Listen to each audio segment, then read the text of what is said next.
Okay, so this is going to be a fun one. I have the Nikon Z50 version 2. What a amazing camera. It was an amazing camera when it was the Z50. It really was. The image quality was great. Many people who used the camera just loved it and still do because of its size, its weight, it's fun. I mean, it is a fun camera, but it was extremely capable then. It's even more capable now. Now, for everybody that says it's not a good enough upgrade, they did this with the Sony A1 version 2 as well. And I'm like, you know what? These cameras are more camera than you are photographer. A lot of you, not all of you, but a lot of you. I'm just being honest. This camera, it's fantastic. Like if this had 2 card slots, I would definitely use this professionally. I know you can back up on the fly while you're shooting, but connections issues, battery life, that's all a major player in that. But I would love this with 2 card slots because I use it all the time. I love the size, the weight, the quality. It's a fantastic camera. Now with that new processor in here, whatever it is, the X-Speed 7, my God, the lightning fast autofocus, it's mind-boggling how good this is. But this is a fun camera. Now I'm not a fan of kit lenses, but I'm going to use the kit lens today. I'm going to use it in studio and around the building. I'm also going to use some inexpensive, lightweight Viltrox. This is a Viltrox autofocus. This is a 40mm 2.5 Viltrox. I have the 56 1.7 Viltrox that I'm playing with. And then I'm just going to throw a little SB400 flash on it, Nikon, and just play with this and see what it can do. I promise you, this camera can deliver exactly what you want it to deliver. There's no ifs, ands, or buts about that. Then they bitch there's no IBIS in it. Well, I didn't have IBIS for 42 years. I just did fine. You know what? Take your time and do your photos and just squeeze the trigger rather than shaking it. You won't have a problem not having IBIS. And remember, when you're shooting subjects, you know, like people and dogs and animals, IBIS doesn't do shit for you. It doesn't. There's just no ifs, ands, or buts. If you're shooting a scene outside at 1/10 of a second, IBIS comes in handy. Every other time, it's just a non-starter. Doesn't do shit for you. Anyway, I'm going to stop on my ramble right now because I really want to get into the shoot with this. My model will be coming in soon. I can't wait to see her. She was away at college for so long. So we're going to shoot her with this camera and have fun and see what this thing can do, because this, I'm telling you, this is a fun, impressive little camera. And I've had the Z50 for so many years. When they came out with this, the upgrade with that, you know, new processor and the focus speeds and all that stuff, it's like really impressive. Now I know it has upgraded video as well, which I'm sure a lot of people will use. I won't. You know, maybe I will for, you know, shooting this kind of stuff. But let's try it and see what it can do. Thanks for watching as always. I hope you enjoyed the video. If you have any questions, leave them below. Love this little camera. Honestly, I couldn't wait to do this video. Now, I have the Z50 for years and years, and I'm not sponsored or anything like that. That's my camera. And this Z50 version 2 is, I think, an absolutely incredible upgrade. That X-Speed 7 processor in this camera body is absolutely fantastic. I'm just going to say that. The focus, everything is quick, accurate, and I love this sensor. I'm so thrilled they kept this sensor because it is an incredible sensor, both color, quality, it just works. Now, I hate kit lenses. This is the 16 to 50. I despise any floating aperture kind of lens. It just drives me crazy. And was it 6.3 or 6.5? It's terrible for me because I shoot a lot indoors. So I'm just not a fan of this, of that type setup. But I have to say, it did an amazing job. Now, I switched over to the 56, the Viltrox, the 1.7. Now, I'm telling you right off, the quality of the images with this lens when it is sharp, when it hits focus, fantastic. And I don't want to say anything bad about this lens yet because I think I have a bad copy of it. This happened to me before with Viltrox, with one of their more expensive lenses. It was a 56 Fuji, I think it was, which gave me a bad taste for Viltrox way back when. But then I had some great copies of the lenses and they all worked fantastic. But this is sharp. It's quality. It's amazing for whatever it is, $159 on sale now, I think on Amazon. I think I have a bad copy because Mine would just stop autofocusing, and I would have to take the lens off the camera, put it back on to get it to autofocus again. So I want this lens, and you know, in low light, this is another thing. Like, this is when the lens stopped working again. It just, and I had to take the lens off, put it back on, but it wasn't, I don't want to say it's bad in low light because I know this lens could be good. And again, it's a bad copy. I'm 90% sure. So I'll get this replaced and try this again.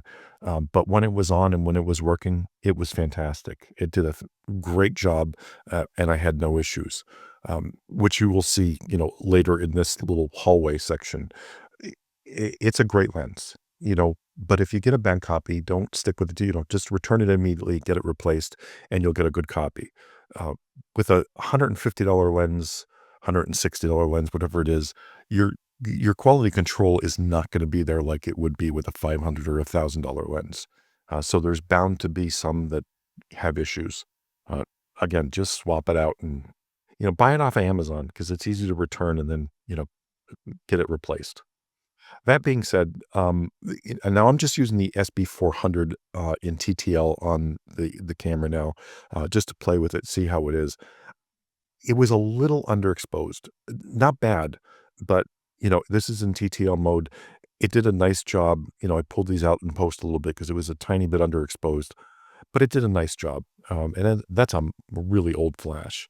Now I switched over to the Profoto A10 with the Profoto Connect for the Nikon. I was kind of surprised on how good the TTL was with this because I'm shooting all this in TTL now. Now, this is a bare flash. There's no modifiers, there's no dome or anything like that on it. It's just straight bare flash. It worked great. When I went a distance, I actually, dialed in the zoom a little bit on it and it worked great. So that was good, and the 56 was working for a while there. Now, I switched back over to the 16 to 50 because I was a little frustrated with the focus, and I didn't want to miss any more because I wanted good images for her, and I didn't want to have to go through a bunch without good focus. So I switched back over to the 16 to 50, and I'm using the A10 again with that Connect Pro, or the Connect for Nikon, and it's there. For me, zooming in and being stuck at an aperture of 6.3 or whatever it is, that drives me nuts. But this handled it. The flash and the camera, there was no issues. And I moved up to ISO 800 just so the flash wouldn't work as hard. And I wanted to see the noise that was coming off this sensor. And these are clean images. Like, that is a beautiful, beautiful image for a camera that's under $1,000. Tiny bit over if you get the kit lens with it. But I recommend this camera to so many people, and there's a lot of people that want to do video and stills, and now I can recommend this camera for both because the video part of this camera has been upgraded as well. I don't know everything about it, but it's really, really good. When I put it on and tried it, it was just fantastic. And for this to produce images like this, one light setup, I love it. I think I can't praise it enough. I know I sound like a fanboy of this camera. I really am because it's just fun to use. And this is all TTL. And to get this kind of images out of a sub $1,000 camera with a kit lens is amazing. And obviously you don't have to use a Profoto setup. You can use the Godox or whatever works for you. The newer Z2s, that would be a good selection for this. The remotes are a little bit bigger, but with the Godox Nano now, I don't know how the TTL is going to be with that. I don't have a lot of luck with Godox TTL, but in manual mode, I think it would be fantastic. So I moved back in the studio now. I wanted to play with the one light setup in TTL, throwing the grid on there, reducing the light just a little bit. I just want to play and see what this camera can do to produce the images that I'm looking for. And, I lowered the ISO back down to 100 or 200 for these shots. And then I'm going to lower it to 100 a little bit later. But that's a beautiful image for, just a one light setup. I can't praise this sensor enough. I know everybody's bitching about the sensor and it wasn't upgraded. Why would you upgrade the sensor when it does the job it does? And that's what this camera is. It's 20 megapixels. It's fantastic for, I don't care if you're an amateur or, you want this for your family to walk around with your family and shoot pictures, or you're just starting out. It doesn't really matter. And again, I would use this camera professionally if I could use, a two card setup, or if the backup kind of thing, that live. I did try the live where it would update or upload to the phone while I was shooting. It worked for a little bit. I got 3 or 4 images, and then there was nothing else after that. Because I shot probably 100 photos in this photo shoot with her, and shooting in RAW. Maybe if I had the raw JPEG and it was uploading in JPEG, that would work better, but it didn't work well. I set it to 8 megapixel uploads and or 8K, whatever it is, um, and, it wasn't great, so but the images, they're great. And the quality of this camera and lens, I can't get over this for a kit lens. I'm pretty impressed with that. You have to admit, I mean, a 16 to 50 plastic kit lens on this camera, and you're getting images like this with one strobe. This is fun, and the camera is, and ergonomics. Obviously, it's fantastic. I just wanted to show you my mistake there. You see the arm? Don't do this because it looks like she just has a hand. It's like that hand from, you know what I'm talking about. Make sure you can see the hand. Now, I just wanted to do a couple studio shots so you can actually see the setup, and what it looks like, with the light and how the lights were set up. But this is impressive. I should have dropped that down a little bit, to get below that hand to light that up a little bit, but I didn't. And this is just a little bit of feathering on the flash with the grid.